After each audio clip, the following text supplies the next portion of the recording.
나는 이런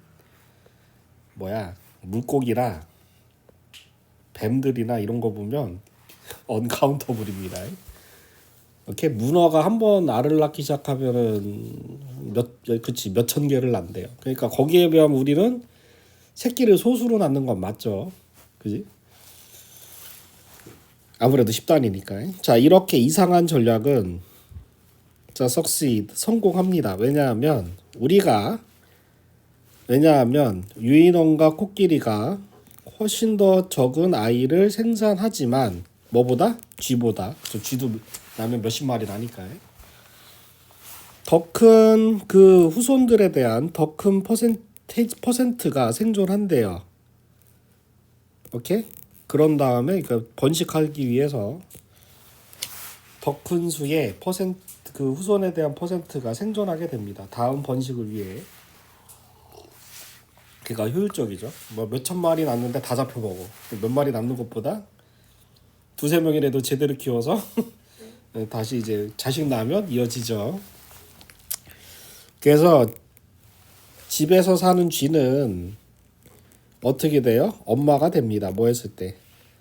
그 쥐가 5주차가 됐을 때 엄마가 되고, 그 다음에 4에서 10마리의 새끼들을 1리터당 4에서 이거 새끼네요. 새끼당 4에서 10개의 이건 그 새끼당 이게 뭐라 그래야지? 꼬리를 4개에서 10개 꼬리를 물게 됐고요. 그 다음 더욱더 새로운 새끼들이 매 2달마다 나온대요. 뭐의 경과에서 거의 근사치로 어프락시멀리 근사치로 12개월의 삶의 과정에서, 그러니까 쥐가 1년이 거의 수명인가 봐요. 그러니까 12개월의 그녀의 삶을 경과해서 매 2달마다 새로운 새끼들을 계속 낸다 이겁니다. 이렇게? 그래서 그 새끼마다 4배에서 10배마다 펌쓰니까 그 정도로 새끼들이 쫙쫙 퍼진다는 얘기입니다. 곱하기로 하시면 돼요. 그러니까 원래 쥐가 2마리 있었어. 그러면 2달에는 몇 마리일까요? 4배로 잡으시면 8마리일까요? 그러면 2달 지나면 또 몇 마리일까요? 16마리. 그렇죠. 4, 4, 16이니까. 그러면 2달 뒤에 또 몇 마리일까요? 64마리. 그렇죠. 그 수를 곱해서 나는 거니까. 예, 그렇게 번식하는 거예요. 1년도 안 돼서 2마리가 어떻게 돼? 64마리가 됩니다. 맞잖아요. 6개월 후에. 성관아 생각해봐. 네 자식이 너하고 나하고 우리 둘밖에 없었거든. 인간적으로 둘밖에 없는데 2달에 64명의 자식이 있다고 생각해봐요. 그러면 1년 뒤에는 얼마일 거야? 그쵸? 64 곱하기 64마리만큼 있는 거예요. 엄청나죠? 그래서 옛날에 쥐 잡으려면 잡아도 나왔던 게 이 번식력 때문에 그렇습니다. 그러나 방대한 수, 그 새끼들에 대한 방대한 수가 어려서 죽는데요. 뭐 그렇겠죠. 이와는 반대로, 그러니까 많이 새끼를 치고 많이 죽어 나가고, 이게 이제 쥐들의 전략. 이와는 반대로 침팬치나 코끼리 엄마들은 번식하지 않는데요. 뭐 할 때까지? 적어도 12년 동안 12살이 될 때까지, 12살이구나. 12살이 될 때까지는 번식하지 않는다. 맞죠? 아니, 인간으로 봅시다. 여러분들 왜 미성년자라는 틀을 뒀어요? 그쵸? 그 전에 임신하면 안 되니까. 조선시대에 비해서 많이 늙어진 거예요. 조선시대는 임신해서는 안 될 나이가 몇 살이었게? 7살? 아니에요. 6살? 아니에요. 5살? 아니에요. 4살? 아니에요. 3살? 아니야. 2살? 없어요? 있어요. 옛날에 조선시대의 첫 결혼 나이가 우리나라 나이로, 현재 나이로 11살입니다. 초등학교 4학년. 생각보다 늙었네. 네? 생각보다 늙었네. 아니죠. 그때부터 성생활을 해도 된다고 된 거야. 그러니까 여러분들 지금 몇 살이죠? 17이죠. 그러면 자식이 2-3명은 이미 생겼던 나이에요. 조선시대로 따지고. 12살에 결혼하니까. 11살에 결혼해서 2차 성진 처음 할 때 임신이 딱 됐어. 그러면 첫째 낳죠? 그러면 이제 1년 쉬겠죠? 산후조리 하니까. 그 다음에 또 2년마다 한 명씩 낳았다고 생각해 보세요. 지금 자식 2-3명은 있죠. 애가 애를 낳네. 그쵸? 애가 애를 낳죠. 그래서 우리 외할머니께서도 시집을 14살에 시집 오셔갖고 14살에 시집 오셔갖고 9단매를 낳으셨잖아. 응, 14살에 시집을 오셔서 99세에 돌아가셨어요.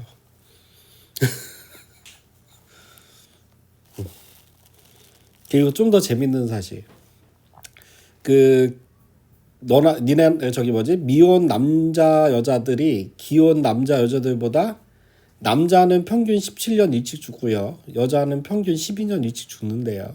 왜요?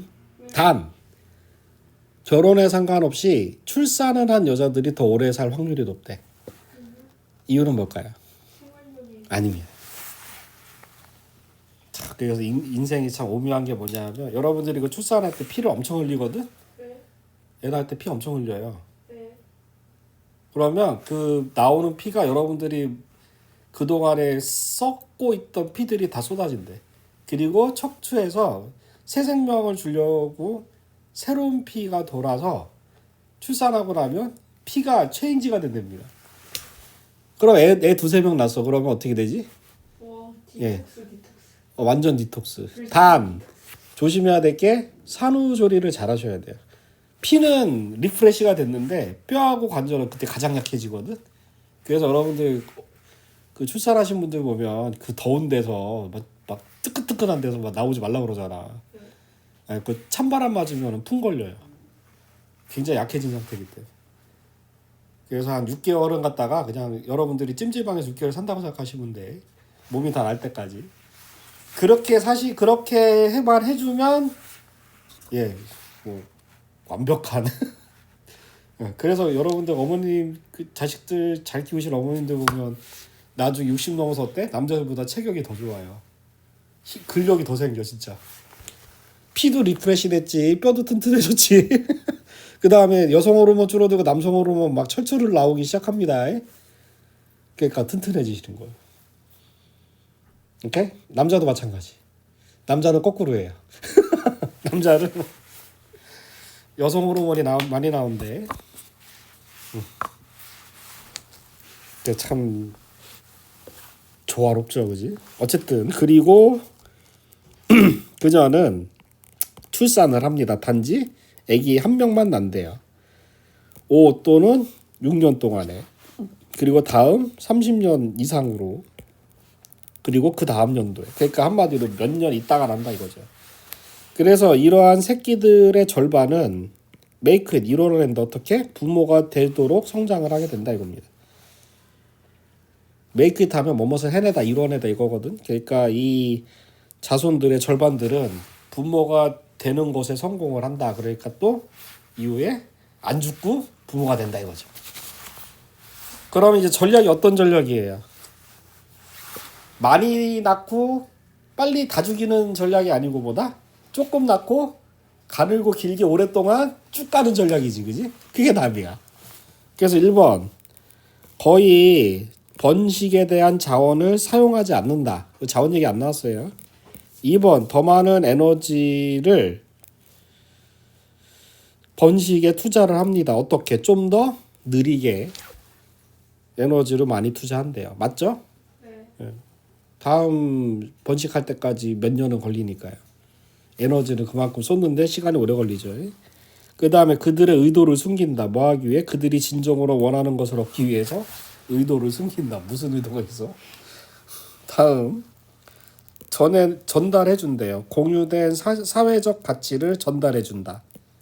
누구에게? 후손에게. 뭐 사회적 가치 나와요? 아니요. 이게 안 나오는 단어 나오면 참 정답이 될 수가 없어. 그렇죠? 자원 얘기도 안 나와요. 5번 따로따로 산대요. 가족 단위로 따로따로 산다. 어린 나이부터 가족 단위로, 그러니까 핵가족으로 서로 따로따로 산다. 맞아? 그런 얘기 안 나오죠. 그러니까 얘는 답이 안 돼요. 그 답은 얘가 답이에요. 됐지?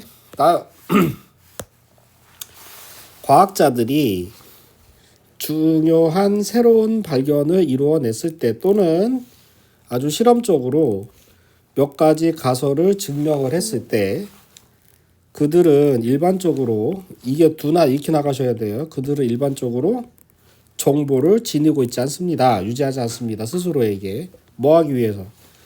여기 so that can이 들어가면 목적이에요. can 빠지면 그래서 뭐뭐이다 이렇게 결과를 해석하시고. 자, 그들이 단독으로 그 의미를 생각하고 derive하면 유추하다는 뜻입니다. 추가적인 이론을 그곳에서 뽑아내기 위해서 그들 스스로에게 그러한 정보를 유지하지 않는다. 그러니까 한마디로 자기 자신이 정보를 갖고 있지 않다 이겁니다.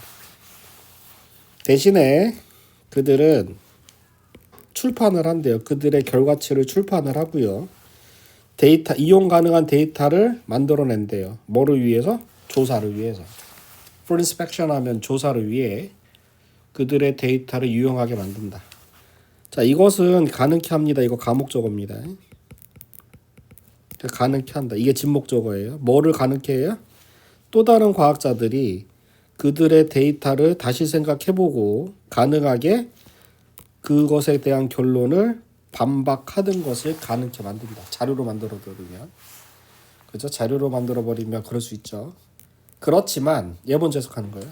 또 이렇게 연결부사를 쓰면 그렇지만 이렇게 해석합니다. 좀 더 중요한 것은 자, 그것은 만듭니다. 이것도 가목적어. 가능하게 만든대요. 얘가 진목적어. 다른 과학자들이 그러한 데이터를 사용하는 걸 가능하게 만든대요. 뭐 하기 위해? 새로운 가설을 세우거나 새로운 실험을 수행하기 위해서 그러한 데이터를 또 다른 과학자들이 사용하는 것을 가능하게 만든다. 그래서 그 가설이라는 것은 바로 전체로서의 사회는 이 end업 동사 ing 나가면 결국 무엇이 되다 이렇게 해석해요. 그러니까 결국 더 많이 알게 할 것이다. 만약 정보가 퍼진다면 어떻게 해요? 널리, 가능한 한 널리. 그러니까 얘가 동사를 꾸며주기 때문에 이렇게 부사 쓴 거야. y도 이렇게 쓰시면 안 돼요. 가능한 한 널리, 멀리 또는 널리 정보들이 퍼지기만 하면 결국 더 많이 알게 된다. 뭐 하는 것보다? 소수의 사람들에게 제한되는 것보다는 오히려 사람들에게 널리 퍼지게 된다. 그리고 지식을 더 많은 것들에 대해서 더 많이 알게 된다 이거죠. 좀 더 엄격한 관점에서는 이 센스는 관점이라는 뜻이 아까 리스펙트하고 똑같아. 하나의 좀 더 엄격한 관점에서 모든 과학자들은 그러니까 서로 어떻다는 얘기예요. 자료를 나만 갖고 있는 게 아니라 서로 자료를 만들어. 그리고 공유한대. 왜? 서로도 더 많이 알게 하기 위해서. 그리고 다른 자료들을 위해서 다른 자료를 내가 또 이용을 해요. 왜? 그걸 가설 세우고 또 만들기 위해서 이거란 말이야. 그지? 그러니까 모든 과학자들은 뭐 한다는 얘기예요. 각자의 서로 의존한다 이거죠. 오케이? 그래서 답이 5번이에요. 의존하게 된다. 또 다른 과학자의 어떤 작업에 의존하게 된다. 그래서 5번이고 1번은 왜 안 되냐? 퍼슈하면 추구하다는 뜻입니다. 단지 새로운 발견을 추구한다. 근데 다른 자료를 만들 이유가 없죠. 그럼 그 다음에 고수한다. 그들 자체의 연구 자료를 고수한다. 그러면 자료를 안 만들겠죠. 자기 자료만 가질 걸 고수하는데 그지? 그 다음에 제한된다. 뭐로부터? 특정한 자료를 사용하는 것을 제한시킨다. 근데 왜 공유를 해? 안 맞죠? 그지? 4번 무시한다. 뭐를? 이론에 맞지 않는 자료는 무시해버린다. 아니 자료 만들어서 서로 본다며.